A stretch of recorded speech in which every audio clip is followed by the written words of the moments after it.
This is CTV News with Nafisa Kareem. Putting any more pressure on an already breaking system in these other communities is not a long-term solution. Tonight, closed care. Staffing issues at a Port Alberni hospital caused the indefinite closure of the area's only I.C.U. Also tonight. What people can expect is a hub where before work, after work, they've got a place that they can hang out at. Retail revival. A vacant building left to rot for nearly 20 years in Nanaimo is getting a second lease on life as an exciting new space for the entire community. Plus, Adam finds out the story behind a man who's met thousands of celebrities with the photos to prove it. Later on the Sawatsky sign-off. Good evening. Thank you for joining us. Effective today, the intensive care unit at Port Alberni's hospital is closed indefinitely. Island Health is adamant the move is only temporary until it can recruit more staff. But with no firm timeline, it's sparking concern over patient care in an already strained system. CTV's Yvonne Raymond reports. Patients in Port Alberni and the island's west coast could soon be transferred farther out as the region's intensive care unit closes for now. I think this is very concerning news for the community of Port Alberni and the surrounding areas. The ripple effects of this on the other hospitals in the region, Nanaimo, Comox, are going to be felt pretty acutely. The health authority says West Coast General Hospital has fallen short specialty trained nurses and doctors to staff the unit. I totally understand the concern. I think for people who live in the Alberni Valley, people like me who provide care in the Alberni Valley, of course, all of us want that I.C.U. open. And our biggest obligation is to make sure we can provide safe and consistent care. We can't do that right now. The emergency department is still open.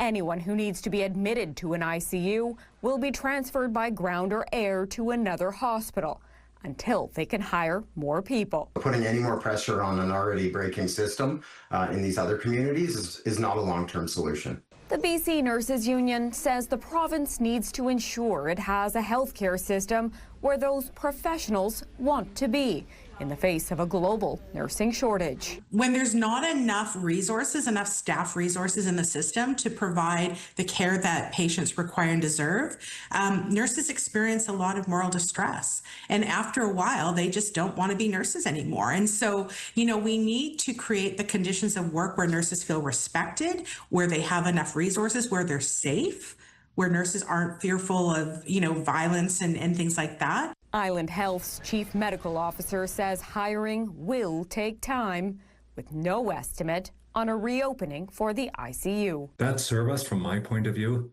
has to be dependable. We have to know it's going to be there tomorrow if we admit someone today. And our staffing right now just doesn't allow for that. And so we have to do what's right for patients and what's safe. And that means getting those patients to the location where we can guarantee them the care that they deserve. Yvonne Raymond, CTV News. The old A&B Sound building in Nanaimo's downtown core will finally see new life after 18 years of sitting dormant. And as CTV's Andy Garland explains, the reincarnation of the record store will help revitalize the area by bringing people together through food and drink. This indoor space is being transformed into the Soundworks Market Hall and Eatery. And what people can expect is a hub where before work, after work, they've got a place that they can hang out at. Focused on food and beverage outlets, the indoor and outdoor hub will mainly provide a wide range of food and drink choices under one roof with retail options. Market halls are cropping up all over, like Calgary and Vancouver and big cities like New York and LA, and they're proven. They just haven't been tested here, and we're really excited to bring this concept. Still under construction, community members and interested vendors toured the building today. I feel like after today and through the coming months, as it gets closer and closer to being finished, people will really understand what the vision is. The Market Hall is located in the heart of Nanaimo's downtown, on the corner of Commercial Street and Terminal Avenue, inside a building that has sat dormant for nearly 2 decades. The old A&B Sound building. I think it shut down my second year in business. Customer from up the street coming in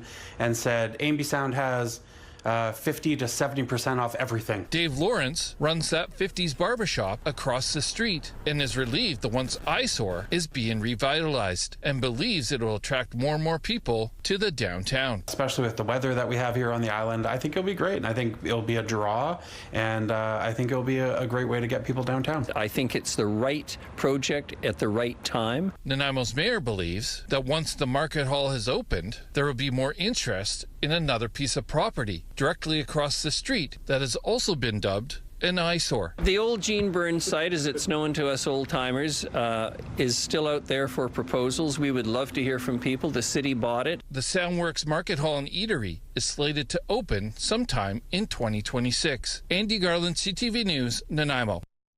It may surprise you to hear that currently there is no direct bus route from downtown Victoria to Victoria International Airport. Come next year, that could change. As of now, getting to YYJ by bus can be a bit of a pain. It means either waiting at the McTavish bus exchange for a transfer or walking 20 minutes along Willingdon Road in order to get to the terminal. Now, the Victoria Regional Transit Commission is proposing a change that would add a 10-minute detour to Route 72 heading to Swartz Bay Ferry Terminal, stopping at the airport. The Transit Commission says there is a lot of demand for the expanded service, although it would come at the expense of transit commuters in Sydney.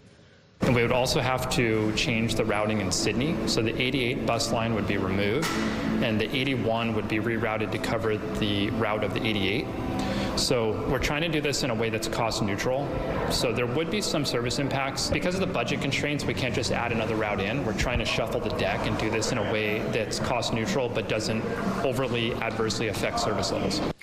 Now the idea will be pushed to public engagement, and if that goes well, the Transit Commission says the stop at YYJ could be added by the end of next summer. The City of Victoria used the old turn it off, then turn it back on again trick when the Johnson Street Bridge stopped working properly. The bridge went up at around 10:45 yesterday morning, and when it descended, it just wouldn't stick in the down position. The city's engineering team had to get involved to secure the bridge in the lower position so vehicle traffic could keep moving. Only one vessel was affected. Traffic was paused with the traffic arms down on the approaches. During that lift, the operator had the feedback that said, oh, we need to go back to start, and it was in that uncertain position, and we were able to lock the bridge back into place and open up to traffic 1 hour later. They ran some tests, sent the bridge back up and down again, and it was good to go by the evening. The city is monitoring the bridge, and if it happens again, maybe they could try giving it a good kick to get it going again. Well, the province has announced a brand new online measure to help accelerate the construction of affordable housing. Digitally Accelerated Standardized Housing, or DASH for short, is a software design platform that gives developers and nonprofit organizations the ability to construct buildings more quickly and at a lower cost. The modern method of construction is touted as an end-to-end solution that supports the entire building process, from design and zoning review all the way to construction. The online process uses an industrialized building approach centered around standardized designs.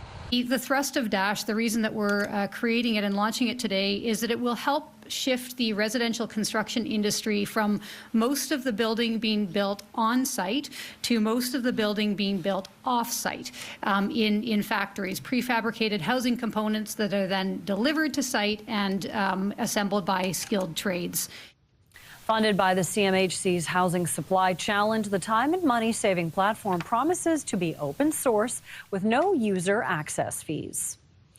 A group of businesses from Hawaiiat First Nation have broken ground in the heart of Bamfield on a new campground geared toward island tourists. Well, this is one of the roads under construction at the campground, which will have roughly 45 sites and a sauna. The goal is to meet high demand and offer an affordable place to stay on the West Coast. It's a piece of positive news for a community that suffered this summer when tourists had to stay away because of a wildfire.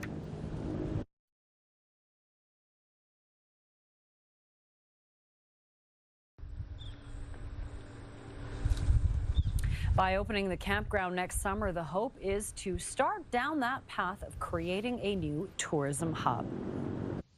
A humpback whale near the coast of Bella Bella is grateful for the kindness of strangers after some good Samaritans helped free the marine mammal from some stubborn fishing gear. Two Healthsick members originally found the humpback entangled in prawn fishing gear 5 kilometers north of Bella Bella. They called for help, and a pair of local Healthsick guardians arrived to aid the whale as it struggled to untangle itself. Hours of rope cutting around the whale's tail and body eventually resulted in this successful release of the wandering humpback, which appeared to show no signs of physical damage.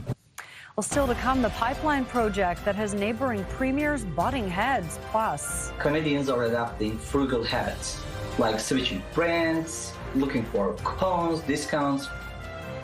The result of a national food security survey as a growing number of Canadians show concern over the rising cost of groceries. 8 degrees, a little bit of sun on the horizon. Could there be a change on the way? Josh is up next with the forecast. CTV weather brought to you by Expedia Cruises, customizing dream vacations with unbelievable value. Call or learn more at expediacruises.ca. What makes West Shore Parks and Recreation a perfect place to play? It's our staff, working behind the scenes to keep the pool safe, kids engaged, and programs thriving. So apply today and join our team.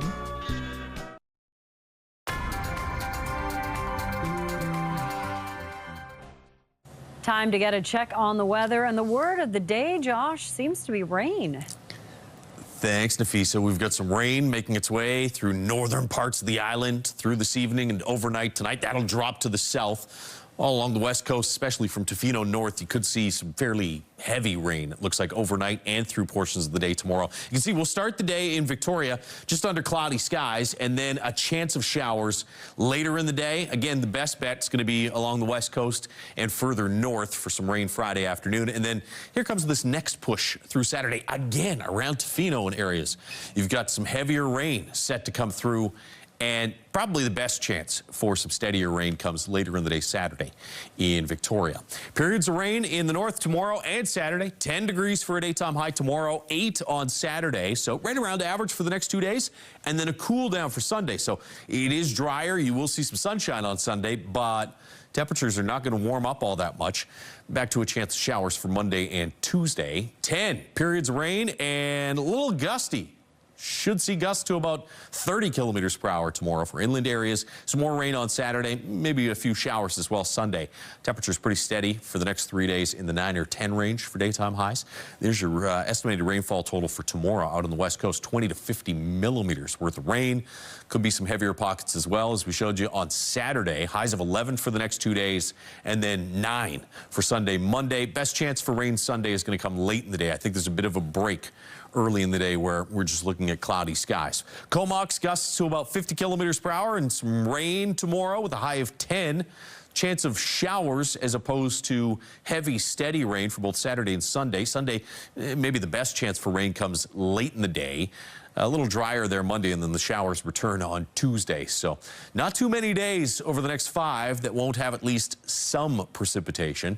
That's the case in Nanaimo as well, where late in the day tomorrow we've got some showers moving in, high of 11. Those showers will carry through into Saturday, especially early in the day. Then a chance of a bit of a break Saturday afternoon before the showers return on Sunday. And in Victoria, 6 degrees tomorrow morning, mostly cloudy skies, chance of showers, especially into the late afternoon and evening hours. Put it at about a 60% chance. Get to a high of about 10 degrees tomorrow. 10s as well for Saturday, Sunday, with the chance of rain both those days. As we said, it looks like late Saturday could be the best chance for some heavier, steadier rain in the Victoria area. A one-day break Monday from the precipitation before the chance of showers returns again on Tuesday. CTV weather is brought to you by Expedia Cruises for air, land, and sea vacations. Thanks, Josh. Well, there's some deal-making going on behind the scenes. Sources are telling CTV News Alberta and Ottawa are close to signing off on a pipeline project. But BC and Indigenous groups still have to agree. Here's CTV's Annie Bergeron-Oliver on the challenges ahead. The Honourable Premier of Alberta. The energy project Premier Danielle Smith has been pushing for could soon be one step closer to reality. Sources say a memorandum of understanding between the Premier and the Prime Minister is coming down the pipeline. As part of that deal, sources say Ottawa is considering an easing of a BC North Coast tanker ban, lowering or removing of the emissions cap, and strengthening the industrial carbon tax, something Smith wants removed. There's a huge gap between signing an MOU and actually having an operational pipeline. But getting there won't be easy. Many Indigenous groups in northern and central BC have said they won't support it.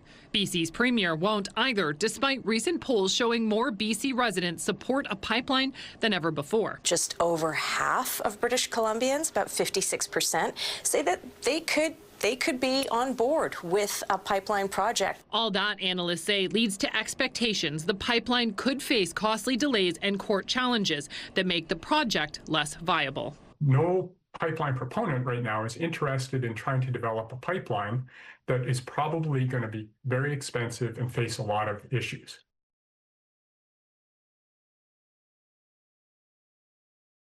The results of the latest national survey looking at food affordability is painting a perhaps unsurprising picture, with the cost of groceries continuing to dominate household financial worries right across the country.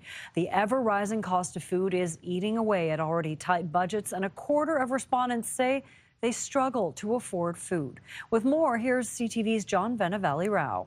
When it comes to attitudes towards food prices, the survey found they remain a top expense pressure for households. My experience is they've been going up, up, up, up. The report finding many Canadians are increasingly challenged by persistent food inflation, and it's been changing how they shop, cook, and eat in order to cope. Canadians are adopting frugal habits, like switching brands, looking for coupons, discounts when they're buying products. The survey, in fact, finding almost half of the 3,000 respondents are seeking out more sales and discounts.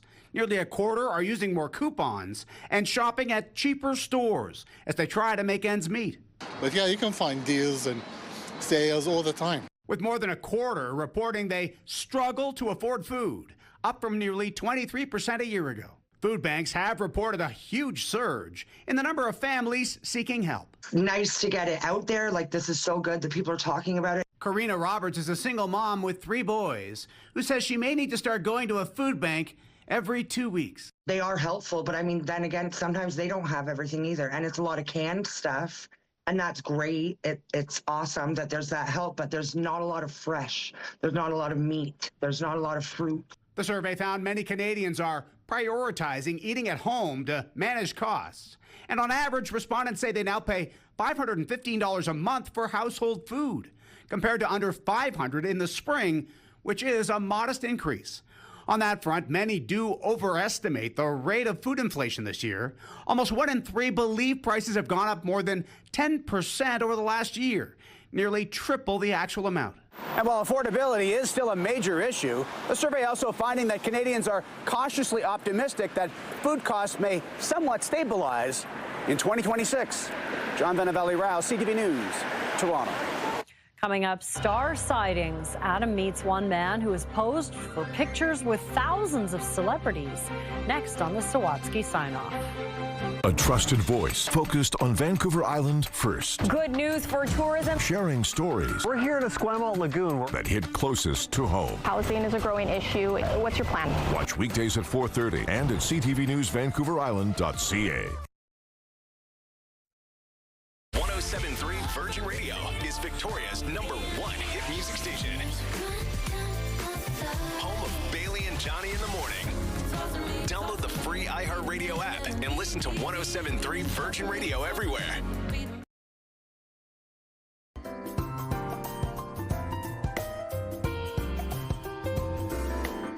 Finally, Adam finds out the story behind one man's remarkable collection of thousands of celebrity signatures on this encore Sawatsky Sign-Off.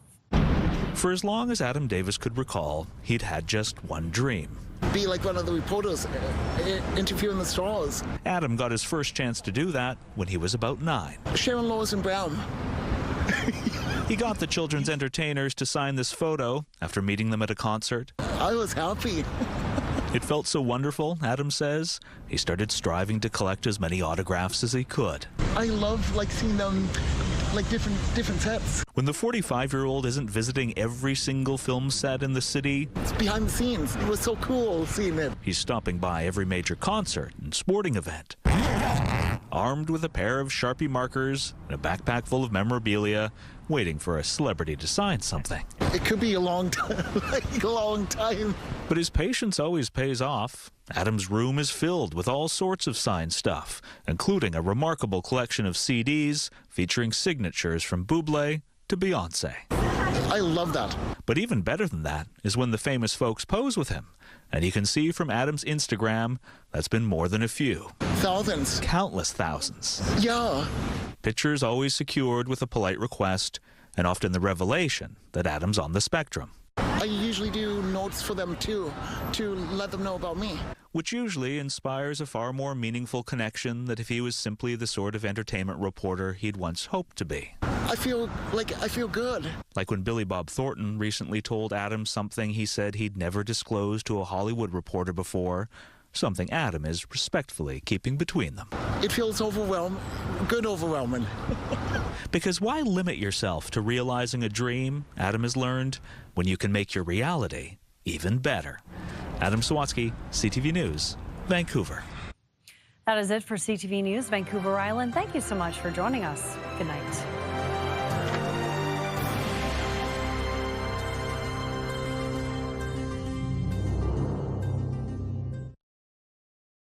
Today on CTV News, BC not at the table for a possible pipeline deal. All of us were thoroughly both disappointed and, yes, caught off guard. Caught off guard by news that Ottawa and Alberta are close to a deal on a pipeline to the BC coast, a project the province opposes. Also tonight. Up in flames, a massive fire tears through an old mill in North Delta, sending a huge plume of smoke high above the city. And we basically wanted to see how spinal anesthesia would behave in zero gravity. doctors in zero G, a local anesthesiologist who dreamed of becoming an astronaut, trades his scrubs for a flight suit in the name of research. This is CTV News with Nafisa Kareem. Good evening. Thank you for joining us. A plume of smoke could be seen in parts of Metro Vancouver today as a large fire broke out near the Alex Fraser Bridge. Craig Krause is following this in the Breaking News Center. Craig. Well, Nafisa, the Vancouver Fraser Port Authority confirmed to CTV News that the fire was burning in a former mill that was under demolition. This all happening on port-owned land. Let's take a look at what the scene looked like earlier today. You can see it on your screens right now. The flames peeking through the heavy smoke at the former mill along the Fraser River on Anasis Island. Images from the 9300 block of Alaska Way show crews working to contain the flames. Local authorities tell us the initial report came in at around 9:10 this morning, and crews from Surrey also responded. In total, around 30 firefighters were able to get the fire under control earlier this afternoon. So we're told at this time that there were no reports of injuries or missing people. But as for the cause, well, that remains undetermined at this point. Nafisa? Craig, thank you. Now to the latest on the political football between BC and Alberta, as our neighbors to the east appear to be getting close to a deal with Ottawa on a new pipeline, a project that BC opposes. CTV's Legislative Bureau Chief Rob Buffum joins us live from Victoria. Rob, the Premier says he was caught off guard by this. That's right, Nafisa. Premier Eby said today that he was surprised to learn through the media about talks progressing between Alberta's Premier Danielle Smith and Ottawa regarding a potential pipeline, as well as the possibility of lifting that existing oil tanker ban. Eby has consistently opposed the project, pointing to a lack of a proponent and also that it would mean lifting that oil tanker ban on the coast, something he says that would jeopardize existing energy projects with coastal First Nations, including LNG. Adding to Eby's frustration, revelations that Saskatchewan's Premier Scott Moe has been part of the negotiations between Ottawa and Alberta. feel like I'm watching a couple tourists wearing sandals wander into the woods on the north shore of Vancouver, saying, "Don't worry about us, we know where we're going." You know, they're going to have to be rescued by a helicopter, and guess who has to send the helicopter?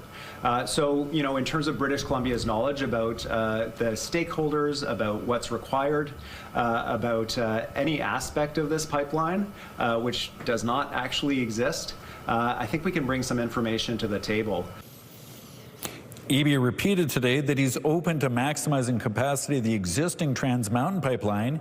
Both the federal government and Alberta's Danielle Smith said today that negotiations are continuing. It's expected that an announcement about a memorandum of understanding over the pipeline could happen in the next few days. Nafisa.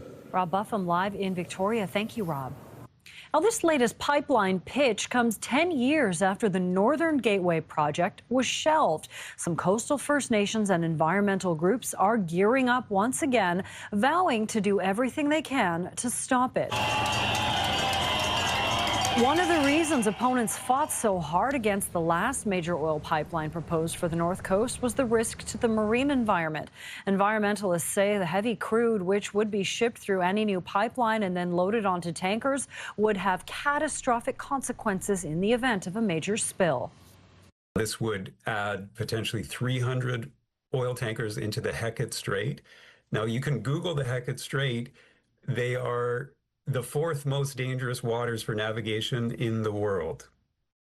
There is a reason why this tanker ban is in place, and oil tankers will never be in that strait. The Northern Gateway proposal called for an export terminal in Kitimat at the head of Douglas Channel. It's not clear if any new proposal would be located in the same place. Well, winter is just around the corner, which means hazardous driving conditions ahead. Some areas are already dealing with snow and ice, and that's why road safety officials have been out on some highways, making sure people are prepared. Here's CTV's Dimitra Maragos.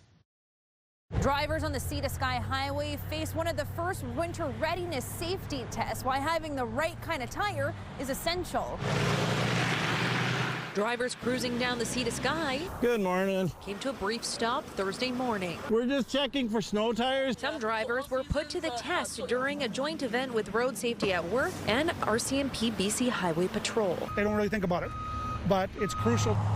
Provincial law requires vehicles to have winter tires when traveling on most highways from October 1st through March 31st. And it's really all about raising awareness about the need to have the right kind of tires on designated routes around the province. Trace Akers from Road Safety at Work says even on moderate days during the designated period, the correct tires are required. It's important for people to understand the need to have the right kind of tires and what are the right kind of tires for these routes and for winter conditions. While some drivers passed the test, you're good to go. Others had some homework. So if you're wondering if you have the right kind of tires to travel on one of many BC's highways, here's what to look for: an all season with mud and snow, or a three-peak mountain with a snowflake. Cold weather as well as snow, ice, slush, and mud. Those tires will give you better safety performance. As to not having the right tires is a recipe for a disaster. And officials say you have to stay diligent. Checking them regularly, replacing them when required, and having the right ones for the circumstance. Now, officials also emphasize not only having the right kind of tire, but also making sure you have adequate tread. Dimitra Maragos, CTV News, Sea to Sky Highway. With so many holiday events and gatherings on the horizon, Mothers Against Drunk Driving is asking everyone to show their commitment to sober driving. We know that in the next 6 weeks, 7 people are going to be killed on BC highways in crashes involving impaired driving. MAD's Metro Vancouver chapter launched its annual Project Red Ribbon campaign today in partnership with the City of Burnaby and RCMP. They're asking people to pledge to always drive sober and plan ahead for sober rides. You can show your support with a red ribbon or decal on your car, keys, or bag. After the break, anesthesia meets space. How a local doctor fulfilled a childhood dream, experiencing weightlessness and conducting medical experiments in zero gravity. What it means for future space missions, next.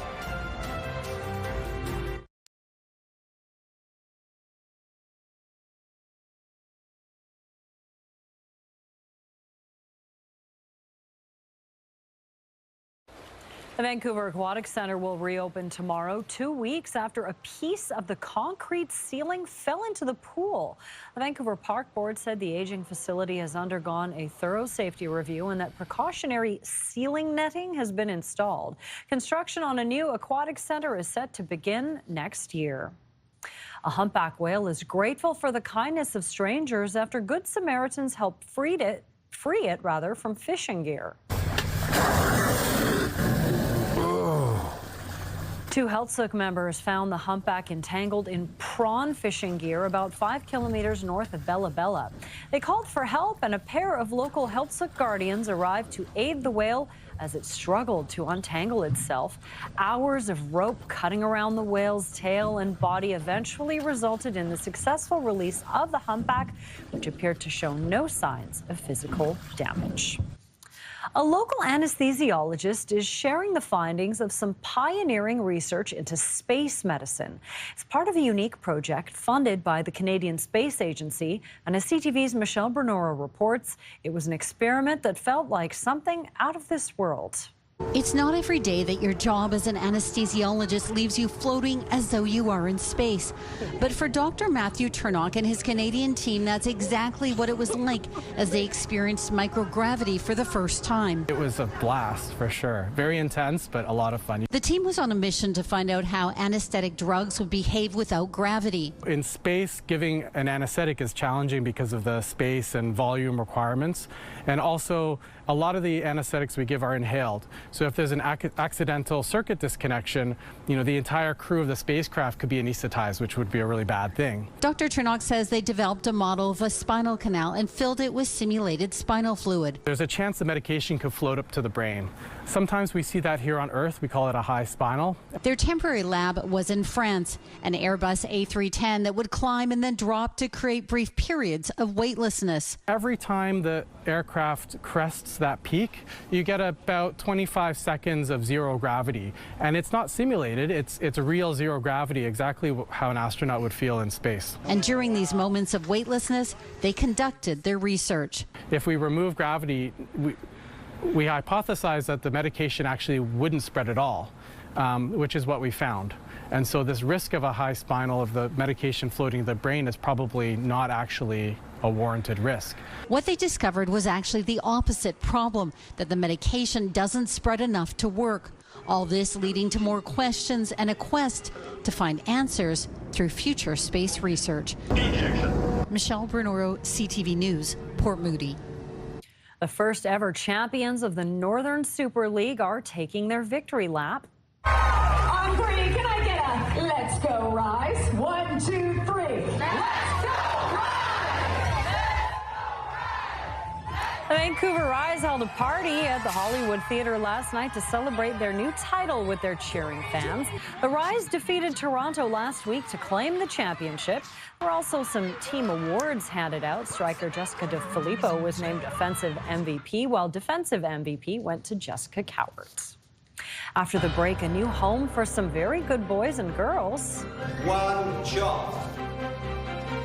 BC and Alberta guide dogs get a new home base. What it means for volunteers who are raising these life-changing pups.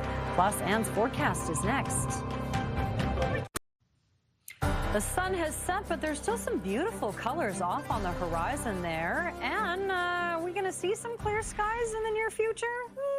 How near is near?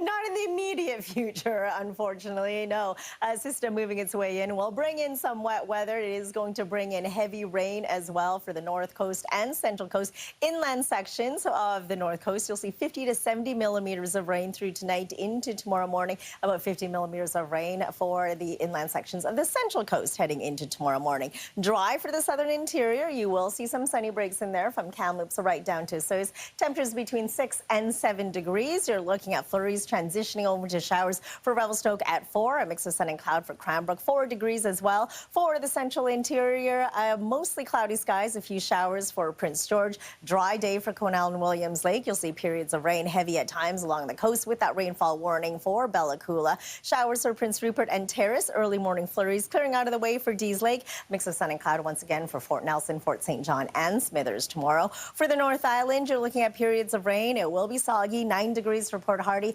10s for Campbell River and Comox. For the South Island, it'll be soggy as well for Tofino, Port Alberni. Showers for Nanaimo at 11 degrees. Double digits for the Southern Gulf Islands and Victoria, 10 degrees under overcast skies.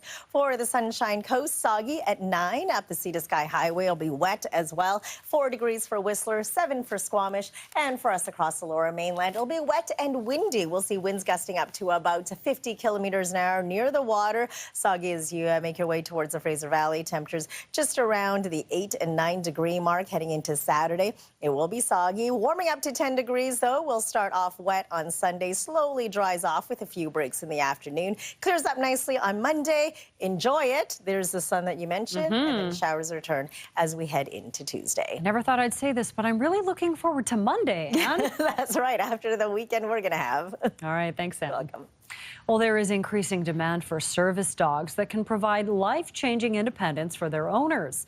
Now, BC and Alberta Guide Dogs has created a permanent home in Edmonton to help keep the organization keep up. CTV's Amanda Anderson reports.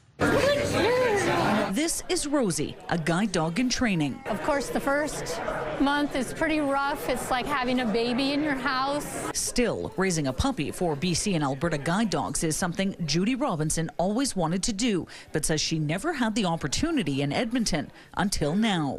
One job. The organization officially opened its new Edmonton office and training center on Thursday. It means everything to us and everything to the program to be able to serve children on the autism spectrum, folks who are visually impaired, and our trauma-exposed professionals in the Edmonton and surrounding community is amazing. The training space is named the Devon Training Hall to recognize the Devon Legion, who donated space for them to get started in the area in 2020. The plan was to always find our home base and our forever space in Edmonton, which we were finally able to do about a year ago, building the space out and now opening up today. It's been fantastic. The organization gets anywhere from 50 to 60 calls each month about people in need of service dogs. All organizations like ourselves strive really hard to serve as many people as possible that do need our services.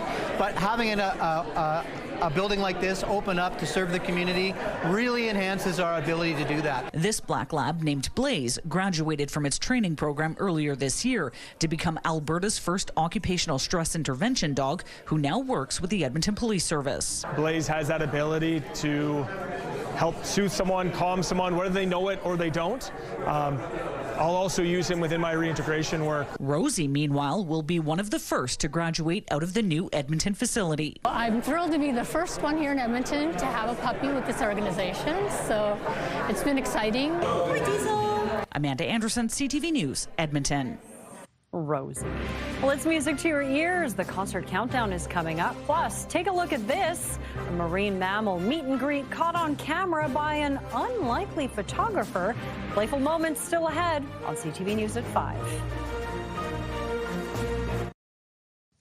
Have a news tip, video, or photos of breaking news from your screen to ours? When you see it happen, send it to CTV News. Email us at vantips@ctv.ca or text 10400.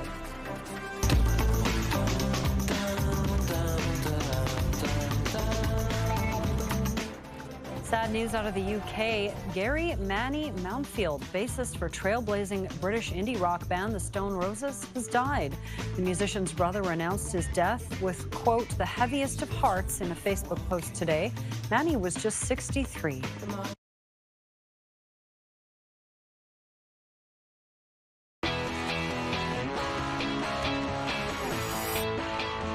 There's the music. It's time for Concert Countdown, our weekly guide to live music in Vancouver. Here's what's on tap on our city stages for the days ahead.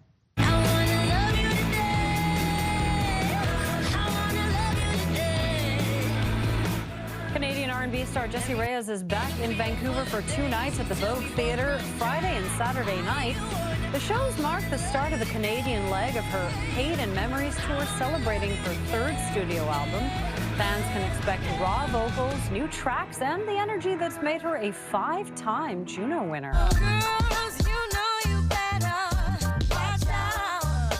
Oh, this takes me back. Lauryn Hill will be in town for a rare performance at the Orpheum this Monday, the 24th.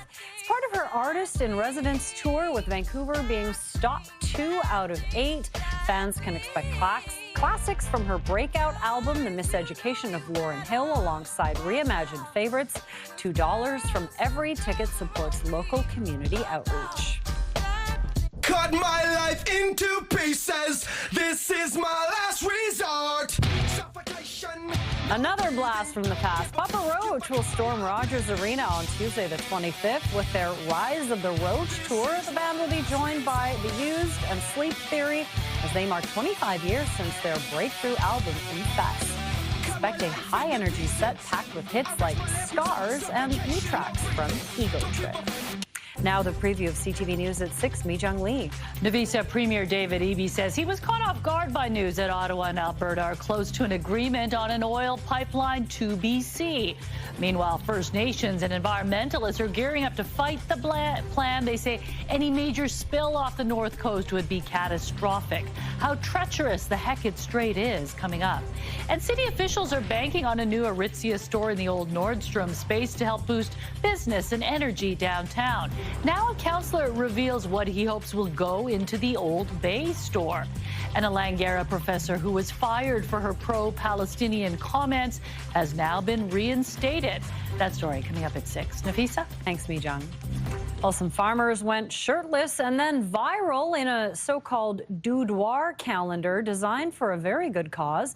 Plus, a drone flying cop spots a marine mammal meet and greet. CNN's Jeremy Roth has today's. Take a look at this.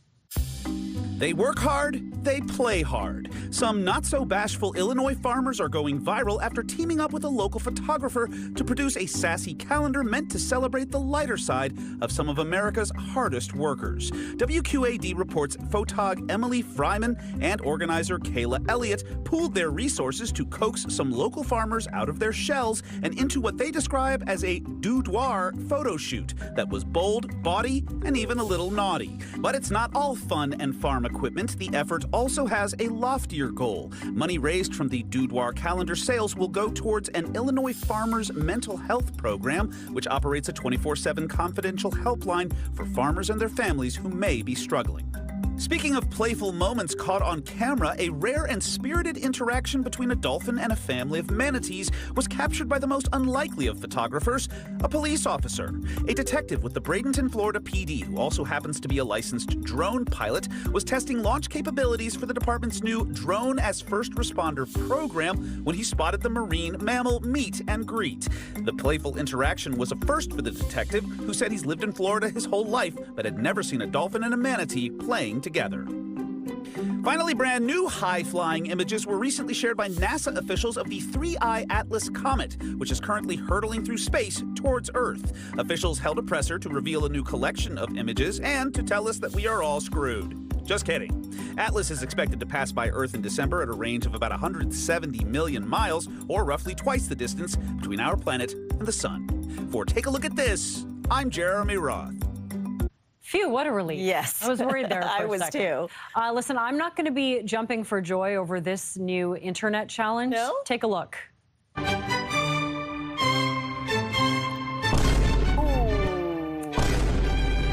This is called the slow-mo jump challenge. It kind of shows how gravity is not your friend. You know, your face, when it lands, drops. You look a little older. A little sneak peek into what the future holds, I guess.